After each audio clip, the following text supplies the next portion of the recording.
Nous sommes une entreprise qui sont spécialisée dans la restauration de bâtiments anciens. Ce qui est passionnant, c'est surtout la conservation d'un bâtiment qui existe depuis des siècles. On conserve l'histoire en fait, et on essaye de le respecter dans les règles de l'art. La première opération a été un piquetage de l'ancien enduit avec une purge du ciment, d'une restauration des années 70, parce que le ciment ne s'accordait pas bien avec un bâtiment qui avait été entièrement fait à la chaux. Et après avoir purgé tout ça, qu'on a découvert la lecture de la maçonnerie, là on a fait des réparations, mais juste à quelques endroits pour venir soutenir, épauler les maçonneries qui étaient un peu tremblantes. Et après, l'étape qui suit, c'est l'enduit et le brossage pour découvrir la pierre et quand même avoir une bonne lecture des pierres. Ici, on s'était retrouvé avec une maçonnerie qui avait été rajoutée en ciment et qui était prête à se décrocher. Ce qui fait qu'on a évacué cette maçonnerie qui ne tenait pas bien. On est venu faire un rapport de maçonnerie pour venir épauler toute la charge. Et en même temps, on est venu changer ici le cerclage de briques parce que les briques étaient très mauvaises, on avait une mauvaise lecture. Ce qui fait qu'on a posé des briques neuves et on les a vieillies. On les a vieillies en les cassant, en les chassant et en les patinant en plus. Ici, on a porté attention sur les bases des arcs. On les a repris en maçonnerie sur 40 à 50 cm. On a essayé de d'abord trouver les fondations gallo-romaines, voir si elles étaient en bon état. Si elles n'étaient pas en bon état, on les complétait. Après, on a remonté les chaînes d'angle. Les chaînes d'angle partent sur la base avec une pierre qui s'appelle la blavosie. Et après, souvent au niveau 3 et 4 et 5e assise, là on a rapporté de la villebois qui correspondait. Alors ici, on a au milieu ce qu'on appelle le réticulé, qui est d'époque. Les Romains montaient leur mur comme ça. Et en fait, c'est des clous en pierre. Ça veut dire 10 cm ici, et après ça se réduit à 8 cm.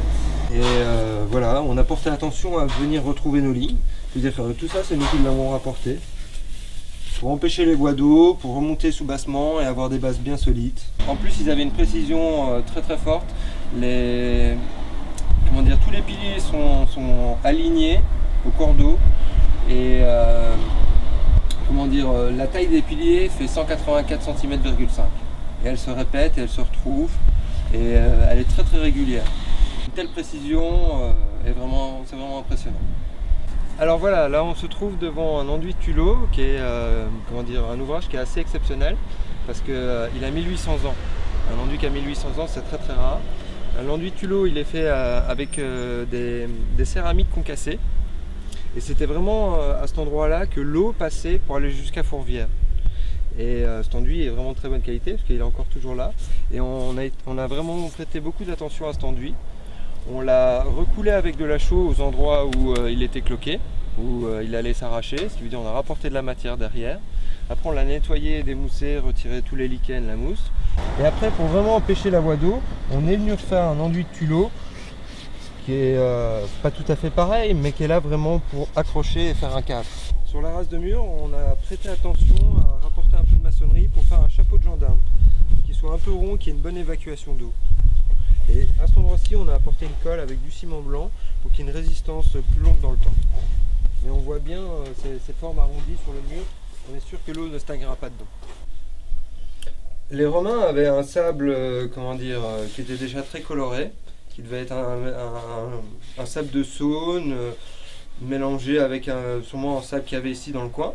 Mais ce sable n'existe plus aujourd'hui. C'est pour ça que maintenant on est obligé de réajuster avec des pigments naturels. On a fait un mélange qui est principalement de sienne, un peu d'ocre jaune pour redonner un peu de couleur et de l'ombre pour atténuer et arriver à une belle couleur. Alors voilà, là on a restauré 7 arcs en pierre. Et la prochaine tranche nous fera restaurer encore 7 arcs en pierre. Pour conclure, en fait, l'architecte ici sur ce bâtiment est Monsieur Vollet. Il nous apporte souvent des remarques qui sont très judicieuses et qui fait que ça s'accorde très bien avec ce qui était d'origine. C'est un travail d'équipe. C'est pas juste. Faut pas penser qu'il y a juste des tailleurs de pierre et des maçons. Il y a aussi des architectes qui réfléchissent à comment sont les méthodologies, qu'est-ce que ça correspond à la couleur, qui savent aller voir plus loin. C'est un travail d'équipe avec tout son ensemble en fait.